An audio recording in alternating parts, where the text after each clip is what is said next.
आगो चित जल पावक गगन समीरा। 5 तत्व से शरीर बना है। क्या कहते हैं? शरीर माध्यम खलु धर्म, खलु मतलब होता सत्य।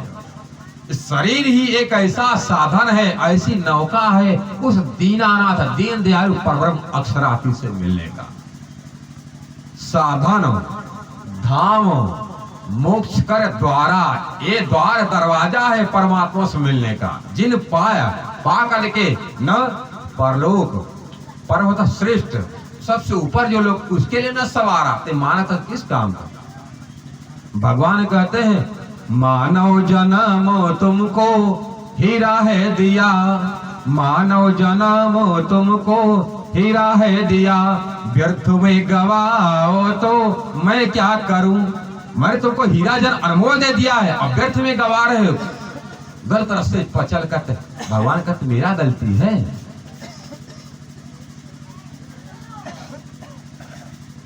पांच तत्व के शरीर से श्रेष्ठ बतलाएगा किसको? 5 कर्मेंद्रिय, बाक, पाड़ी, पैर, उपस्थ, गुदा और 5 ज्ञानेंद्रिय हैं, आंख, कान, नाक, जीभ, त्वचा। और उसके कर्म क्या होते हैं? ज्ञानेंद्रिय के तन्मात्रा, 5 तन्मात्रा हैं। रूप, रस, गंध, शब्द, स्पर्श।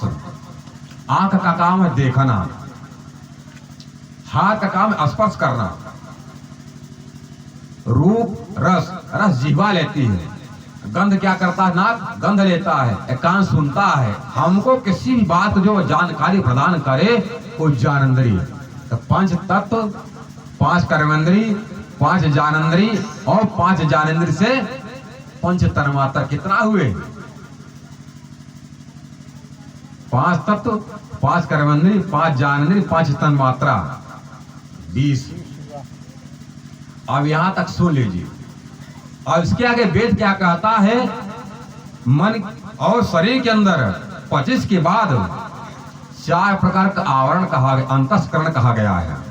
मन, बुद्ध, चित्त, अहंकार इसको कहते हैं। और वेद कहता है इंद्रिय परे अर्थ, तुम्हारे 5 तत्व से श्रेष्ठ कर्मेंद्रिय और उससे श्रेष्ठ ज्ञानेंद्रिय और उससे श्रेष्ठ 5 तन्मात्रा, उससे श्रेष्ठ क्या है? 5 जो 4 अंतःकरण। तो 4 अंतःकरण के बारे में कहते हैं कि इंद्रिय परे अर्थ, इंद्रिय से परे जो श्रेष्ठ है, बड़ा है, सियाना है, महान है, क्या है?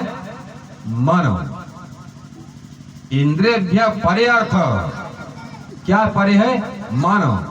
इंद्रिय परे अर्थ, अर्थभ्य परे मन, उनसे श्रेष्ठ मन।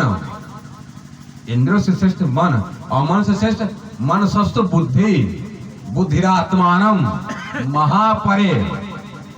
मन से श्रेष्ठ है बुद्धि, बुद्धि श्रेष्ठ है क्या? आत्मा, चित्त। और उससे श्रेष्ठ है अहंकार, से श्रेष्ठ क्या है? आत्मा। इसलिए कहते हैं मनसस्त बुद्धि, बुद्धिरात्मानम महापरे। इंद्रिय परे अर्थ, अर्थभ्य परे मन, मन सस्तु बुद्धि, बुद्धिरात्मानम महापरे। तो मन से श्रेष्ठ बुद्धि, बुद्धि से श्रेष्ठ क्या है? आत्मा। और आत्मा से बड़े क्या है? परमात्मा। और आत्मा की मुक्ति, सदगति कहाँ होती है? उपनिषद कहता है महतः, मतलब महान, महतः परम, जो परम महान है। महतः परम व्यक्तम अव्यक्तात्, जो व्यक्त है और अव्यक्त भी है। जो लोग कहते हैं परमात्मा कण कण विराजमान, परमात्मा निराकार है, सुन लीजिए इसका प्रमाण सब शास्त्र बता रहा है। क्या? महतः परम व्यक्तम अव्यक्तात् पुरुष परः पुरुषान्न परम किंचित सा काष्ठा सा परागति। क्या कहा रहा है? महतः परम व्यक्तम, संसार में परमात्मा नहीं, उसकी सत्ता व्यक्त विराजमान है और संसार में सत्ता है, इसलिए परमात्मा संसार में अव्यक्त है। आता जब परमात्मा अव्यक्त है, वो इस परमात्मा के बारे में कैसे बता देगा? कैसे सुन लेगा? हमारे धाम धनी प्राणादि वर्णन करते पर बाड़ी में, क्यों वर्णु हक सूरत अब लोग कहीं ना कि आज तक मैं कैसे वर्णन कर दूं अक्षरातीत को, शब्दातीत को, भावातीत को, मायातीत को मैं कैसे संसार में लाकर घटा दूं? कौन सा सब शब्द है? इन भाण का नमूना मेरे धनी को ना दिया जाए रे। भाण का सूर्य, इस सूर्य का जब नमूना नहीं दिया जाए तो जुगरी तारा क्या करेंगे? किसका नमूना परमात्मा से दिया जाए? परमात्मा कैसा होगा? क्या कहते, क्यों वर्णू? कैसे मैं वर्णन कर दूं? किसको? अक्षरातीत, जो हम जो बोले अक्षर उससे परे अक्षरातीत है। हम जो सोच रहे हैं तुम्हारे मन से अगोचर है, बुद्धि पर। इसलिए क्यों वर्णन करूं? हक सूरत, भगवत परमात्मा का सत्य सूरत, अखंड सूरत रूप मैं कैसे वर्णन कर दूं? अब किसके सामने वर्णन करूं? क्या सुंदर साथ दुनिया का खा रहा, पी रहा, पहन रहा है, उसकी भी बुद्धि कुक मंडूक बराबर है। उसकी बुद्धि कहीं न कहीं संसार में अपने पति पत्नी के बराबर ले जाकर परमात्मा को थोप देते। जैसे मैं हूं ऐसे परमात्मा भी होगा। मैं कैसे वर्णन कर दूं? कौन सुनेगा? कौन समझेगा? क्यों वर्णन करूं? मेरी आत्मा तड़प तड़प कर रह जा रही। इंद्रावती जी कह रही, उस अखंड दुल्हा, इस अखंड साहब को मैं कैसे वर्णन करूं? और किस शब्द के द्वारा, कौन सा नमूना, कौन सा बड़ाई दूं? किसी बड़ाई के द्वारा मेरा धनी होगा, धनी है। इसलिए क्यों वर्णू हक सूरत? आ बोलो, आज तक कहीं न किन किसी ने नहीं कहा, और मैं किसी को बताऊंगा तो विश्वास कौन करेगा? करेगा कोई? विश्वास नहीं करेगा। जब विक्रम 1675 में अक्षरातीत अखंड अविनाशी पूर्ण ब्रह्म परमात्मा कृष्ण जी, राज जी अपने आराध्य सत्य श्यामा जी राधा रानी को नौतनपुरी में श्रीमद् भागवत महापुराण 14 साल कथा सुनते सुनते जब उनको बुखार भी आए, कष्ट भी आए, पर घबराए नहीं, तब परमात्मा अक्षरातीत का सिंहासन डामाडोल हुआ। तब सामने खड़े हुए देवचंद महाराज और राधा रानी के अवतार हैं। और राधा जी के बारे में, देवचंद के बारे में ज्योतिष मंत्र में कहा गया है, श्री देवचंद्र वृषभानुनंदनी। देवचंद्र कौन है? श्री देवचंद्र वृषभानुनंदनी स्वरूप जाता निज धर्म सिद्ध है। किसका है स्वरूप? अक्षरातीत परब्रह्म का स्वरूप है। इसलिए तुम स्वरूप कि तुम्हारे अंदर स्वरूप, कि तुम स्वरूप के संग, तुम स्वरूप हो कि तुम्हारे अंदर स्वरूप है, कि तुम दोनों एक हो, अकेले अकेले हो। तुम स्वरूप, तुम में स्वरूप, तुम स्वरूप के संग, भेद तुम्हारो, रहस्य तुम्हारो, कौन लखे, कौन देखे? ब्रह्म आनंद रसरंग, ब्रह्मानंद, ब्रह्म तो परमात्मा अक्षरातीत का आनंद श्यामा जी, श्यामा जी के आनंद राज जी।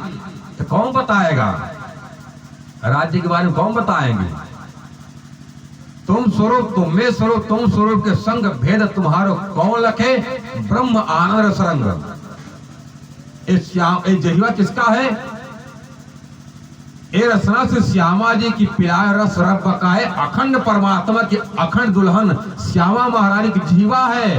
और किसका रस पिलाती है? अखंड परमात्मा, अखंड ब्रह्मांड के मालिक।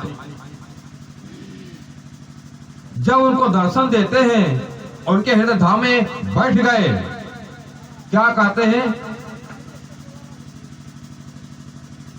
तारतम ले श्रीराज पधारिया, मिलन श्यामा जी नाल कित्ता, बुला लिया तूर हल्ला, ए हुकुम धनी ने दित्ता।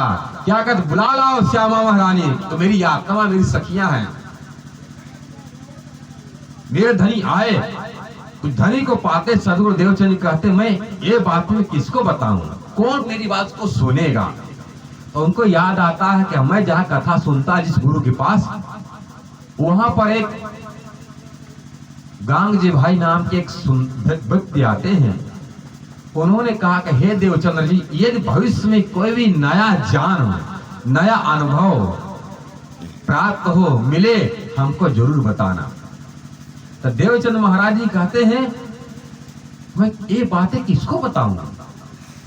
कौन मानेगा? तो गांग जी भाई प्रतिदिन मिला करके कहते, गांग जी भाई आप कहते थे जीवन में, भविष्य में यदि कोई नया ज्ञान मिले तो आप हमको बताना। क्या आपके पास अवसर है, मौका है कि मैं आपसे कुछ बातें करूं? हाँ हाँ देवचंद जी, आपकी बुद्धि तो बहुत सागर बुद्धि है, आप बताइए। ये बताइए कि जब परमात्मा